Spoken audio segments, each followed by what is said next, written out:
اور 21 تاریخ کو جو اس کی دوبارہ بیل لگ رہی ہے اس میں ان ججوں کی حیثیت سامنے آ جائے گی کہ فوری طور پہ کوئی اور کیسز جھوٹے بنائے جائیں گے، اس میں غریب کو زیر بار کیا سر اب آپ جانب سوراب برکت سارا معاملہ آپ کے سامنے ہے، کلیم یہ کیا جا رہا ہے، عمران ریاض صاحب کا بیان بھی سامنے آیا کہ جو ایکشن کمیٹی کی کوریج تھی اس کی پاداش میں انہیں یہ ساری سزائیں دی جا رہی ہیں، اس پر کیا آپ نہیں سمجھتے کہ ایکشن کمیٹی کی اگر کوریج کرنے کی پاداش میں انہیں سزا دی جا رہی ہے تو ایکشن کمیٹی نے جو رد عمل دیا تھا وہ سست تھا اور اب اسے تیز کر رہے ہیں، اور اس کا کوئی اثر ہوگا یا اثر ہوتا دکھائی دیتا ہے آپ کو؟ دیکھیں پہلی بات ہے سوراب برکت صاحب ہمارے بھائی ہیں، انہوں نے اس میں کوئی شک نہیں ہے، جموں کشمیر جوائنٹ عوامی ایکشن کمیٹی کے لیے پہلے دن سے بڑھ چڑھ کے انہوں نے کام کیا، جو ان پہ شروع کی ایف آئی آر تھی وہ اسی حوالے سے تھی، اور جو ابھی ان کی مین ایک ایف آئی آر چل رہی ہے جس میں ان کو ڈیٹین کیا ہوا اس وقت، وہ اگر آپ کو یاد ہو ایک کوئی لیڈی تھی جن کا انٹرویو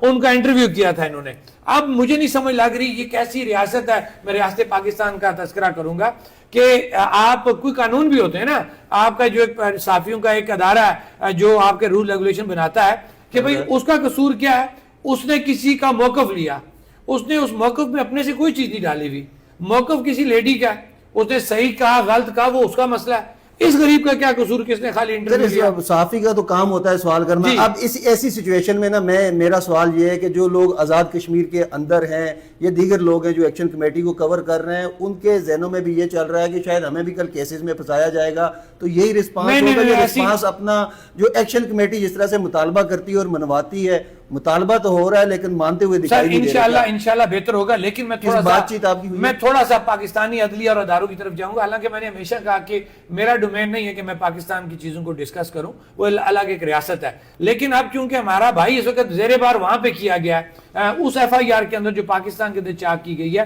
اب وہاں پہ کیا ہو رہا ہے کہ پچھلی جو تاریخیں ہوئی، ایک جائی صاحب کہہ رہے ہیں جناب کہ میں تو اس کو سن ہی نہیں سکتا، ایک جائی صاحب چھٹی پہ چلے جاتے ہیں، تیسرے جائی صاحب کوئی اور بہانہ کرتے ہیں۔ اب جو سننے میں آیا کہ 21 کو ان کی دوبارہ تاریخ ہے،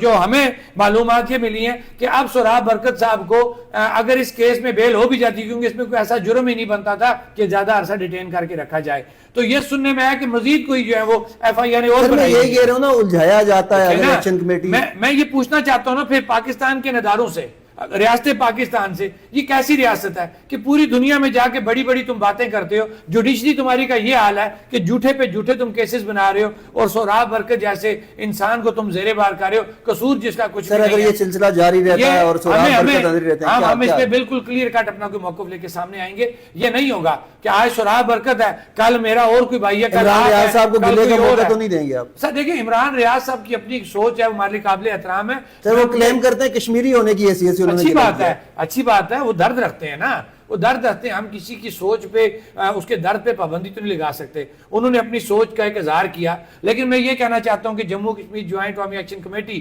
یا کشمیری لوگ کسی بھی صورت اپنے لوگوں کو زیر بار نہیں ہونے دیں گے، ہماری نظر ہے ان چیزوں کے اوپر، لیکن جو اس وقت پاکستان کے اندر عدلیہ کا جو حال ہے وہ سب کے سامنے ہے کہ ان کی کوئی حیثیت نہیں ہے، فیصلے کوئی کرتا ہے، اور 21 تاریخ کو آپ کو پھر یہ نظر آ جائے گا۔ ہمیں یہ شکوک و شبہات ہیں کہ ان ججوں کی کوئی حیثیت نہیں ہے، اگر اس جوڈیشری کی کوئی حیثیت ہوتی تو یہ اس کو آج تک زیر بار نہ کرتے، اور 21 تاریخ کو جو اس کی دوبارہ بیل لگ رہی ہے اس میں ان ججوں کی حیثیت سامنے آ جائے گی کہ فوری طور پہ کوئی اور کیسز جھوٹے بنائے جائیں گے، اس میں غریب کو زیر بار کیا۔